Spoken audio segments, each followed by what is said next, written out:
Good morning students. आज के इस वीडियो में हम पैपेलियोनेसी फैमिली के फ्लोरल कैरेक्टर्स पुष्पीय लक्षणों के बारे में बात करेंगे। कल के वीडियो में हमने फैबेसी फैमिली के जनरल कैरेक्टर्स, उसके सलाइन फीचर्स और उसके कायिक लक्षणों के बारे में बात की थी।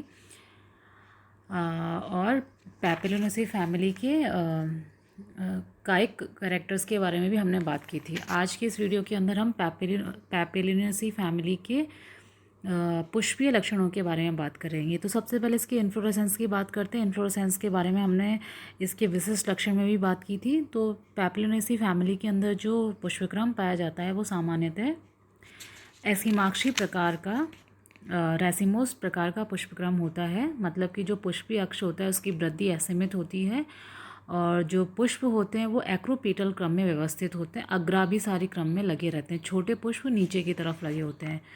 इस प्रकार का पुष्पक्रम एसीमाक्षी प्रकार का पुष्पक्रम कहलाता है। इसके अलावा इसमें कुछ और पुष्पक्रम भी इन्फ्लोरेसेंस देखने को मिलते हैं।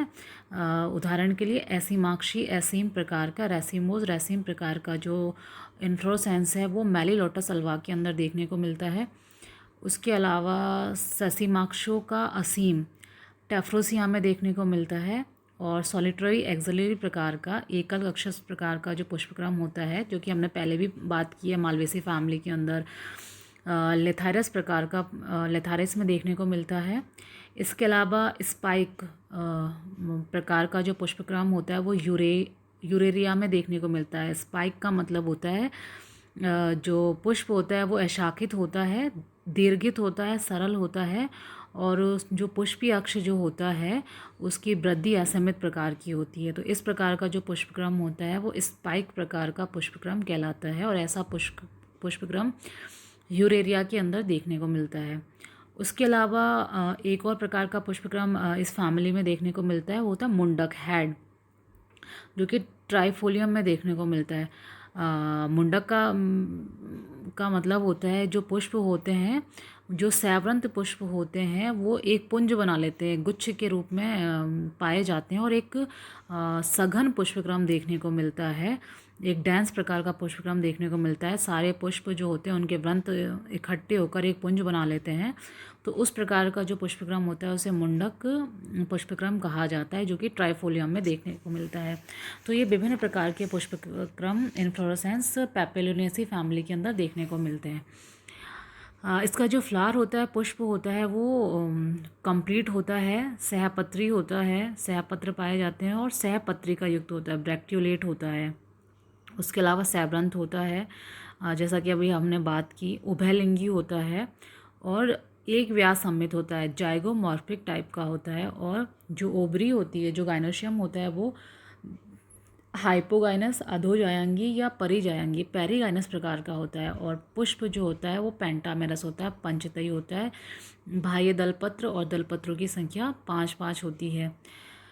उसके अलावा इस पुष्प में के जो सभी पुष्प होते हैं उनमें स्वपरागण या बंद पुष्प भी होते हैं। जो कैलिक्स होता है, बाह्य दलपुंज जो होते हैं वो संख्या में 5 होते हैं।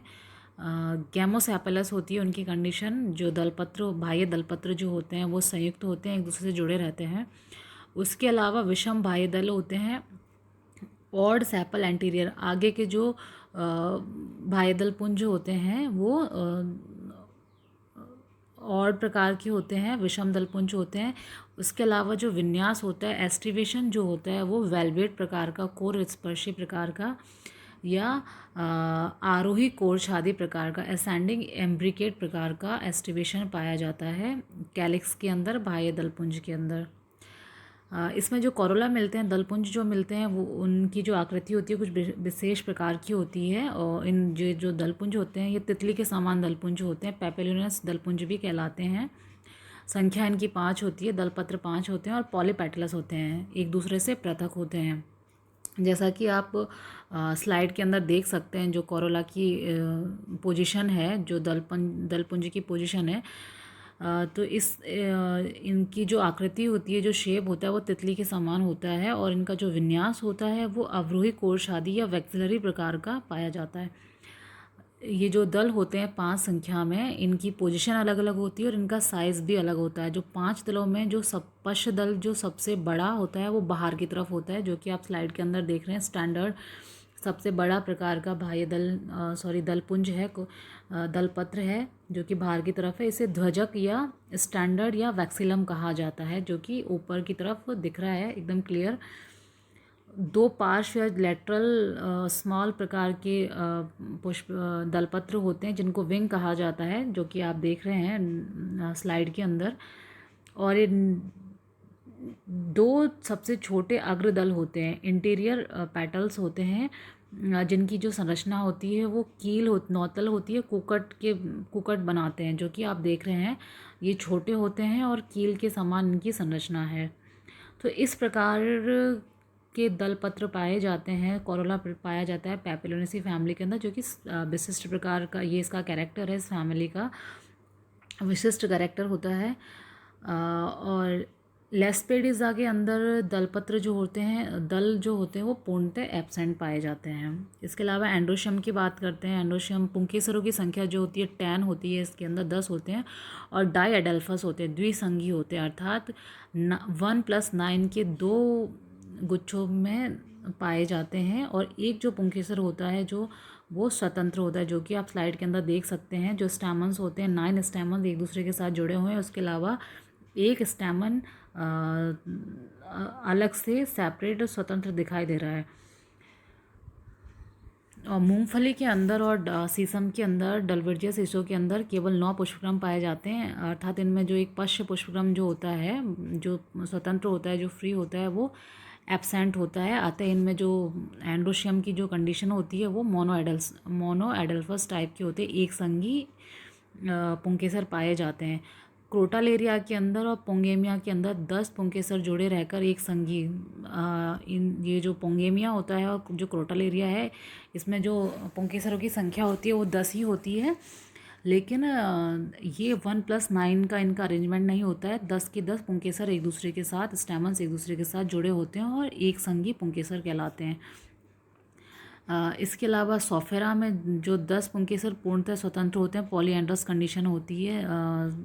10 के 10 जो पुंकेसर हैं वो एक दूसरे से फ्री होते हैं, स्वतंत्र होते हैं।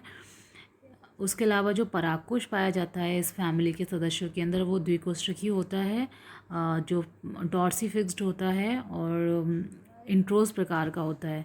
और जो लंबवत रेखा छिद्र जो होते हैं उनके द्वारा स्फोटित होते हैं। तो इस प्रकार का एंड्रोशियम पाया जाता है पैपिलोनेसी फैमिली के अंदर। जायंग की बात करते हैं। गाइनोशियम जो होता है वो मोनोकार्पलरी प्रकार का होता है, एकांडपी होता है, यूनिलोक्युलर होता है, एकोस्ट्रिकी होता है। और जो बीजान्यास होता है, जो प्लेसेंटेशन होता है, वो सीमांत प्रकार का होता है, मार्जिनल प्लेसेंटेशन पाया जाता है। वर्तिका स्टाइल जो होती है वो सरल होती है और एकल मुड़ी हुई होती है। और वर्तिकाग्र कैपिटेट समुंड होता है, जो कि आप इस डायग्राम के अंदर देख रहे हैं। स्टिग्मा और स्टाइल की जो आकृति है। उसके अलावा जो ओवरी होती है वो सुपीरियर होती है, अंडाशय उच्चवर्ती प्रकार का होता है। फल और बीज की बात करते हैं। पैपिलोनेसी फैमिली के अंदर जो फ्रूट होता है वो लेग्यूम होता है। लेग्यूम या पोर प्रकार का लोमेंटम होता है। मूंगफली के अंदर हमने विशिष्ट कैरेक्टर्स में भी बात की थी। इसके अलावा जो मूंगफली में जो पुष्प बनता है वो निषेचन के फर्टिलाइजेशन के बाद ज़मीन में घुस जाता है। और जो फल का विकास होता है वो ज़मीन की सतह के नीचे होता है, जिसे जियोकार्पिक फ्रूट कहा जाता है। उसके अलावा जो शीशम होता है, डलवर्जिया शीशों में जो पुष्प होता है वो अस्फुटनशील होता है और पश्म युक्त होता है, विंग्ड युक्त होता है। विंग पाए जाते हैं उसके अंदर। जो विंग्स होते हैं वो पेरिकार्प से बनते हैं। जो फल भित्ति होती है उसके द्वारा विंग्स बनते हैं। और जो बीज होते हैं वो अभ्रूणपोषी प्रकार के सीड पाए जाते हैं पैपिलोनेसी फैमिली के अंदर। इसके अलावा इसमें जो पॉलिनेशन होता है, जो परागण होता है, जो डिस्पर्सल होता है, वो मूंगफली में और मटर में स्वपरागण होता है, सेल्फ पॉलिनेशन होता है। उसके अलावा जो अन्य सदस्य हैं उनमें कीट परागण सामान्यतः मधुमक्खियों के द्वारा देखने को मिलता है। तो ये इस फैमिली के, पैपिलोनेसी फैमिली के विशेष फ्लोरल करेक्टर्स हैं, पुष्प लक्षण हैं। इसके अलावा इसके कुछ विशेष लक्षणों हैं। जैसे कि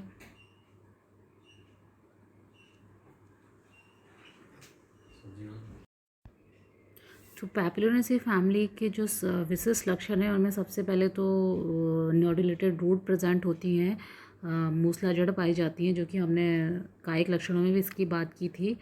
उसके अलावा जो पत्तियां होती हैं वो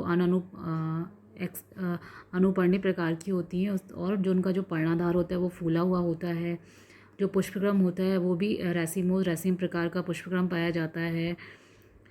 इसके अलावा जो बाह्य दल पत्र होते हैं वो 5 होते हैं। विषम बाह्य दल अग्र होता है। कोर्श आदि विन्यास पाया जाता है, एस्टिवेशन जो होता है।